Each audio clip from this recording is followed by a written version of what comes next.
Oh, au moins un tuyau de 100. Hein. Impeccable, ça me va.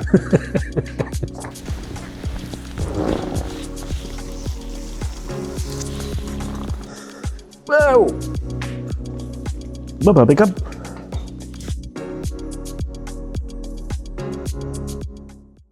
Salut Jordan, j'espère que tu vas bien. Merci de t'être arrêté au showroom pour enregistrer le podcast de cette première web-série qui va compter 12 podcasts. Alors, c'est vrai que t'es venu te confronter aux Alpes que tu connaissais pas, donc t'as voulu venir faire quelques pêches cette semaine. Et je crois d'ailleurs que ça t'a plutôt réussi. Alors c'est pas le sujet du jour, mais je crois que t'as le vent plutôt en poupe dans le coin, avec deux très beaux poissons. Donc ce podcast va se dérouler de la façon suivante. On va papoter, toi et moi. On va échanger autour d'un sujet. On va laisser aller nos pensées. On va potentiellement débattre. On sera peut-être pas forcément d'accord sur tout. Et l'idée, c'est de partager un petit bout de discussion. Voilà. Alors, je suis content de faire ce premier podcast avec toi parce que tu es une personne investie dans la marque, parce que tu commences à faire figure d'ancien, quasiment presque 2 ans que tu es là.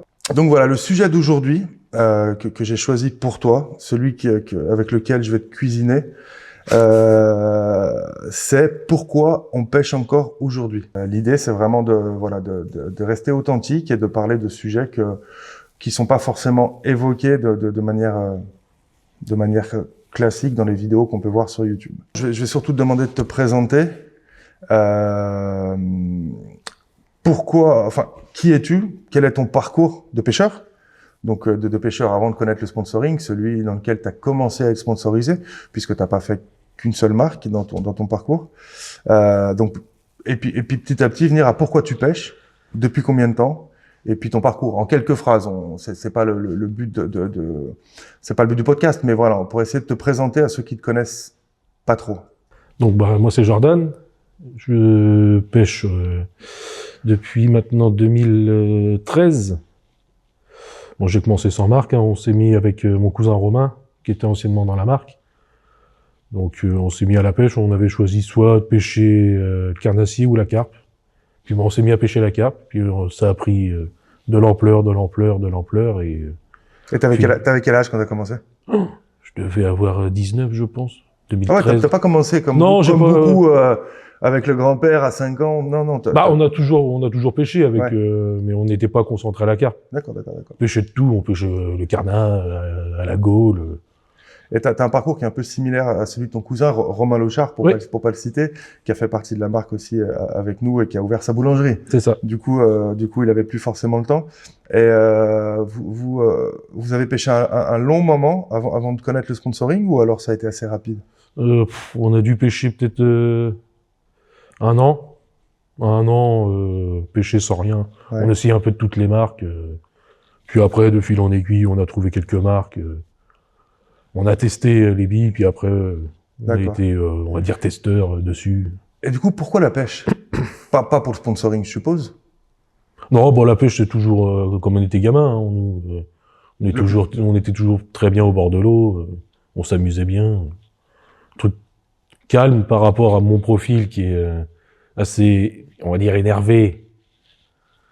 Je suis toujours assez speed. La pêche me calme un peu. Ça tempérait, ça t'a apporté un peu de calme dans ton quotidien. Ok, ça marche. Et du coup, t'as fait beaucoup de partenaires dans ta vie de pêcheur?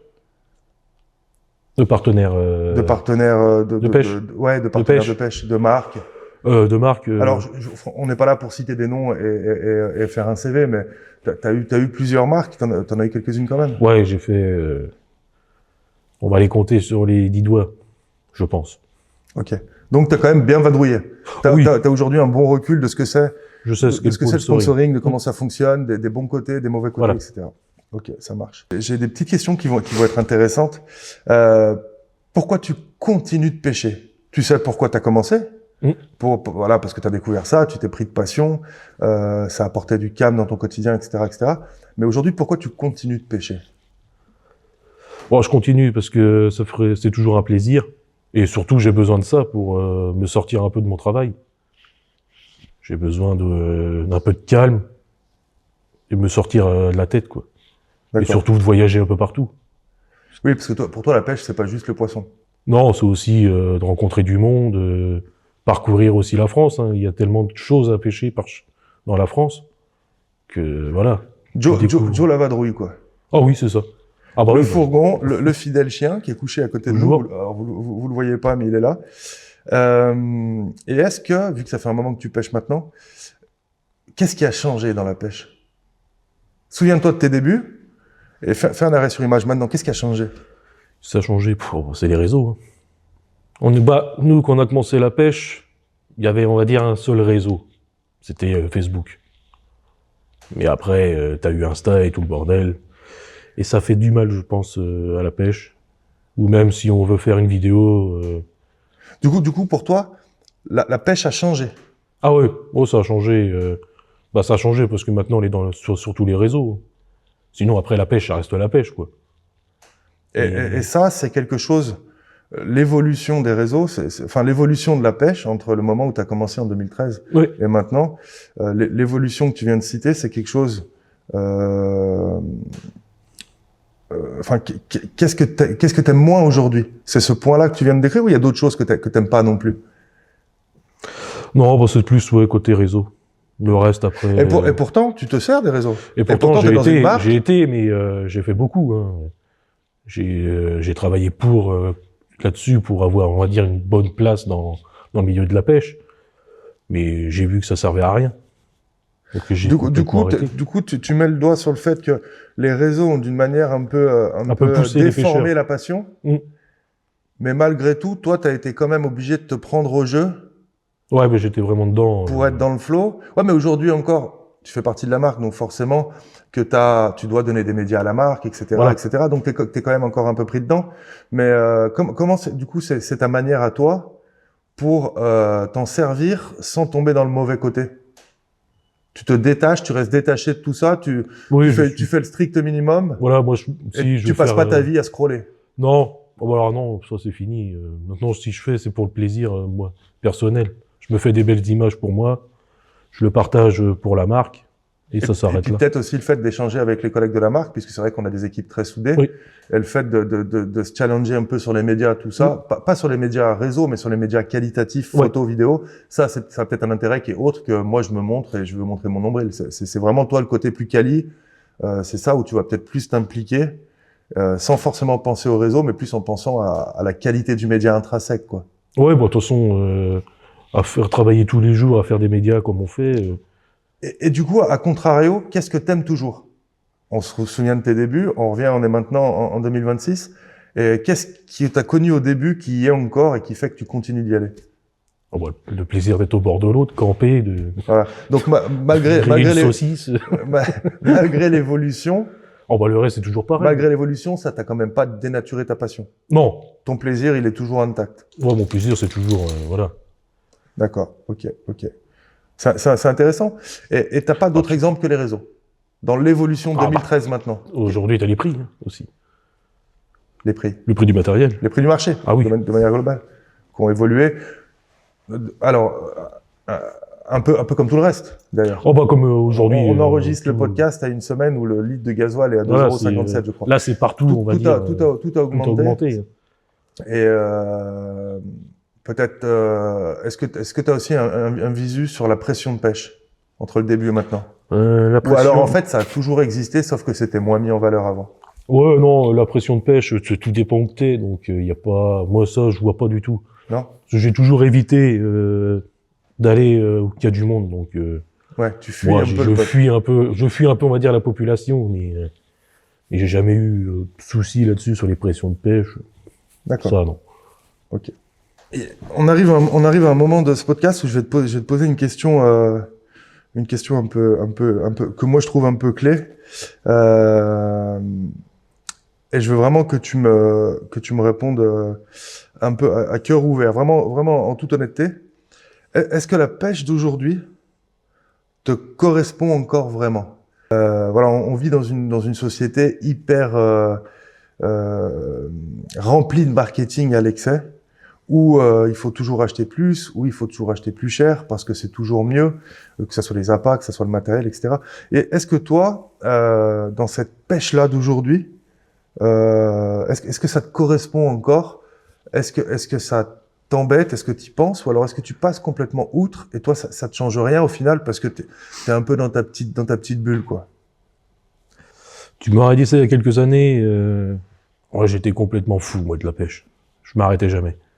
Bon, je passais, du temps que j'étais dans une grosse marque, je passais environ 250 nuits par an au bord de l'eau. Et c'était toujours, fallait que j'achète ce qu'il y a de mieux, quoi.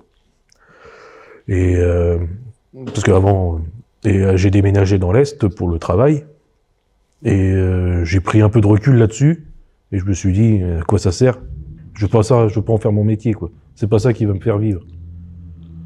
Donc j'ai fait ma pause un peu, me remettre dedans, et maintenant, on va dire que je m'en fous maintenant. Je fais ma pêche pour moi. Je reste toujours un peu sur les réseaux parce que j'aime partager ce que j'ai à faire. Mais sinon, le reste. Donc quand je te demande, est-ce que la pêche d'aujourd'hui te correspond encore vraiment? Moi, là, ça me correspond. Elle te correspond parce que toi, tu fais abstraction de pas mal de choses. Voilà. Et que toi, avec le recul que tu as, l'expérience que tu as du monde de la pêche, tu arrives à passer au-dessus de ça. Et... Alors, c'est vrai que pour toi, du coup, c'est différent parce que ça fait longtemps que tu es rentré, entre guillemets, dans le game. Du coup, toi, tu as cette maturité-là, tu sais dans quel piège ne pas tomber, etc. Ce qui n'est pas forcément le cas d'un jeune aujourd'hui qui commence. Oui, ça, tout de suite. Nous, alors moi, je vais me mettre un peu dans la même catégorie que toi parce que j'ai commencé à pêcher il y a... ça va pas me rajeunir, ça, mais il y a 26 ans, 27 ans en arrière. Donc on a connu une autre pêche. Du coup, on sait aujourd'hui faire la différence entre ce qui est bon pour nous et ce qui est mauvais et les pièges dans lesquels ne pas tomber. Mais c'est vrai qu'un jeune qui arrive aujourd'hui a pas forcément ce recul-là. Et je pense, et ça sera intéressant, et je pense qu'on en aura à venir des podcasts avec des personnes beaucoup plus jeunes, pour avoir aussi leur son de cloche. Et eux, ils ont connu que ça. Ah bah, ils sont. Donc, ceux qui ont commencé à pêcher il y a 5 ans en arrière, pour eux, la politique de prix qu'on croise actuelle et qui peut faire grincer des dents certains, et pour eux, ils connaissent que ça, entre guillemets. Oui. La pression, pour eux, ça a toujours été la même. Et cette hyper médiatisation du poisson, de la photo, et toujours plus, et toujours tout, et les médias, les réseaux, et les posts, et les stories, voilà, toutes ces choses-là, pour eux, c'est un peu normal. Nous, c'est vrai qu'on l'a connu l'avant. Et donc, toi, en fait, tu me dis aujourd'hui, non, moi, franchement, je m'en fous, ça a changé, je le vois, je le sais, mais au final, ça change pas mon quotidien. Encore toi, c'est encore plus vieux, même. Toi, t'as connu encore l'époque d'avant. J'ai connu pour l'anecdote, j'ai connu Salagou, Cabanac, etc. Où quand tu y allais, t'avais jamais plus de 2 personnes au Salagou. Quand il y en avait 3, le lac était plein, entre guillemets. Oui, voilà. Donc j'ai connu cette époque-là où vraiment la pression n'existait pas. À l'époque où les nuits encore, il n'y avait pas de cadre légal. C'est bien de faire une nuit, c'est pas bien, c'est autorisé dans tel lieu. Parce qu'en fait, il y avait très peu de carpistes, il y avait que les fous furieux qui le faisaient, et à l'époque, il n'y avait pas beaucoup de fous furieux. Donc c'est vrai que j'ai connu une autre époque. Mais voilà, ce qui m'intéressait, c'était de savoir si toi, cette évolution-là, chacun la juge positive ou négative, mais si cette évolution-là, pour toi, avait fait changer la pêche, et si ça te correspondait ou pas. Et toi, en fait, tu me dis qu'à travers ton expérience, tu arrives aujourd'hui à faire le tri entre ce qui est bon et pas bon. Moi, je suis dans mon coin. D'accord. Et je pense que tu as bien raison. Oh oui, non, je veux pas chercher. Et ce qui est bien, c'est que tu montres qu'on peut être dans une marque, être un élément essentiel d'une marque, sans forcément tomber dans les pièges du marketing, dans les pièges de ma vie, ça devient la pêche. Tu peux arriver à être un maillon fort d'une marque tout en gardant tes distances, en gardant les pieds sur terre et en sachant... Moi, je l'ai vécu, ça, donc... Non, mais ça c'est intéressant et je pense que c'est un bon point. La pêche, c'est pas ce qui te met à manger dans ton assiette. Non. Donc il y a toujours des priorités dans la vie et c'est important d'être au clair là-dessus, quoi. T'es pas un rêveur. Et c'est vrai que les jeunes aujourd'hui ont toujours tendance à penser que sans parfois faire trop, ils vont être sponsorisé c'est la société un peu qui veut ça, ou en faire leur métier, ou gagner leur vie avec ça, ou avoir toujours plus grosse dotation, etc. La pêche, c'est presque devenu la chasse à qui va être sponsorisé le mieux et le plus longtemps et dans la plus belle marque, avant même de se dire la pêche, c'est pas pour ça qu'on doit aller au bord de l'eau. La pêche, c'est pour aller croquer. C'est ton loisir personnel déjà. Exactement, aller croquer un moment de plaisir. Voilà, tu pars 48 heures.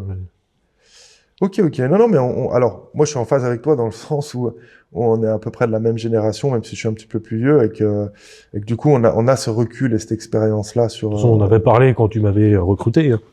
Tu voulais pas, toi.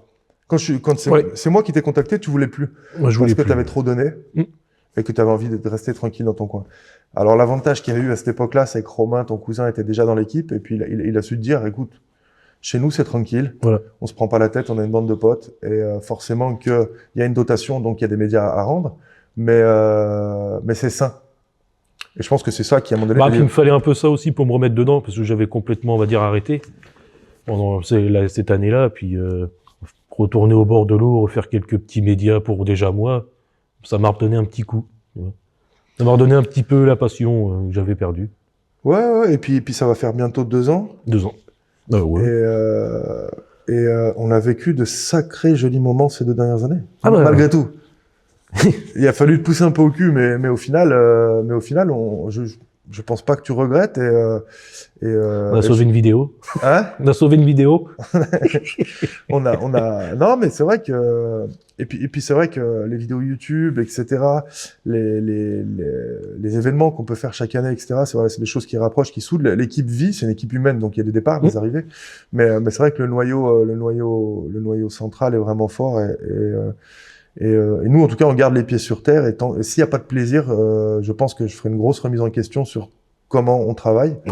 Parce que sans plaisir, de toute façon, pour moi, ça sert à rien d'aller à la pêche. J'ai envie de savoir ce que tu dirais à quelqu'un qui commence la pêche maintenant. Ou qu'est-ce que tu te dirais à toi, plus jeune? Quel conseil tu donnerais à un jeune qui commence maintenant, ou si tu devais remonter un peu en arrière et à toi qui commence plus jeune, quel conseil tu donnerais pour avancer dans ce monde-là, en se protégeant, en n'étant pas trop naïf, en évitant de se ruiner aussi, en gardant les pieds sur terre? Quel conseil tu donnerais pour qu'un jeune il kiffe de la meilleure des manières? Et quand je dis kiffer, je parle de plaisir et de passion.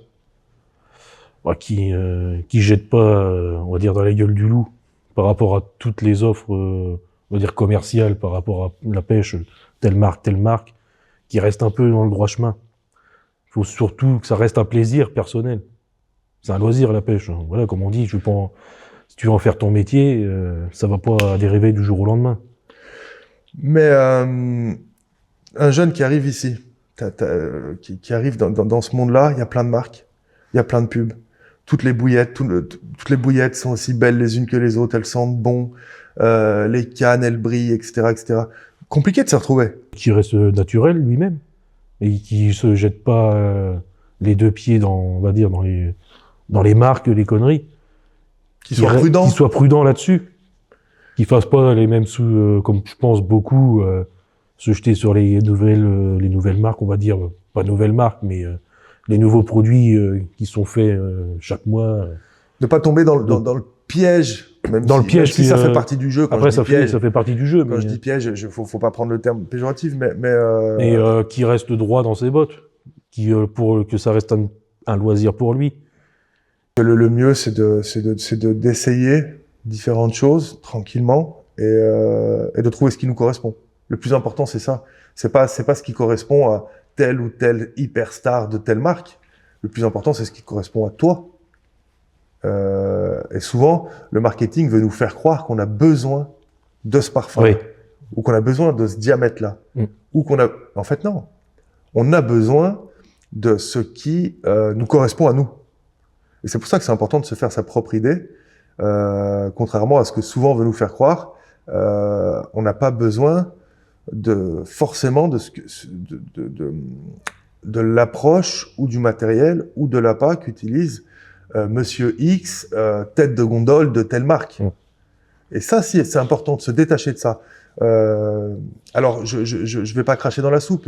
Notre entreprise aussi fait du marketing. Bien évidemment, c'est du commerce. On a besoin le marketing fait partie mais je pense qu'il y a marketing et marketing. Il y a marketing honnête, transparent et mesuré. Et puis, il y a peut-être aussi marketing un peu trop agressif qui n'est pas là pour conseiller, mais qui est là pour abattre des arbres. Boum, boum, boum, boum, boum. Donc voilà, je fais quand même la différence entre les deux. Mais je crache pas dans la soupe non plus, et en tant qu'entreprise, forcément, qu'on se doit d'en faire. Oui, je vois bien. J'ai une question qui me taraude un peu. Qu'est-ce que c'est qu'une session parfaite pour toi? La définition d'une session parfaite. Oh, tu peux en avoir plusieurs. Je te parle pas forcément du lieu, hein. Je te parle dans sa... C'est quoi une session? Là, tu vois, tu viens de passer une semaine, tu as fait 3 lieux de pêche, etc. par exemple. Non, on va dire c'est ça, mais les sessions parfaites, c'est... tu pars dans une région, tu connais pas. Bon, tu as toujours 2-3 personnes que tu connais un peu partout. Moi qui ai voyagé un peu partout dans la France, donc j'ai toujours un peu de contact un peu partout, donc ça, c'est sympa. Mais là, tu découvres plein de choses. Donc c'est la découverte, l'aventure. La découverte, l'aventure, c'est ça. Et une fois que tu es au bord de l'eau, c'est quoi le moment parfait? C'est quoi ce qui va faire que celle-là, tu vas t'en souvenir de session? Bah après, c'est je cherche les spots, chercher mes spots, naviguer si j'ai le bateau, découvrir un peu les éléments. Bah, on va dire le plan d'eau ou la rivière. Donc tu es beaucoup quand même dans cette quête de découverte de région, découverte de lieux, découverte de spots. J'ai besoin de découvrir. Découverte du cheptel. Aussi, après que je connais pas non plus quand j'arrive dans certains endroits. Donc toi, la perfection, c'est l'inconnu. Ouais, c'est découvrir. Ce qui est pas le cas de tout le monde, hein. Non, bah non. Après, alors je te pose la question à toi, mais c'est vrai que c'est pas le cas de tout le monde. Mais toi, pour toi, c'est vraiment découvrir. Moi, j'ai besoin de découvrir. T'es pas un routinier qui aime pêcher son petit plan d'eau toute l'année. Après, ça, je veux le faire. Je le fais un peu. Si je veux me fixer un objectif, c'est de faire un beau poisson sur un plan d'eau. Bon, je vais essayer de le pêcher régulièrement. Mais après, au bout d'un moment, si ça veut pas, je laisse tomber, je repars ailleurs, je retourne dans ma petite sauvage. Et là, je fais mes poissons. D'accord. On va terminer sur une question. C'est la fin de la fin. Ouais, tu sens le bout. Si tu devais garder l'essentiel, tu garderais quoi?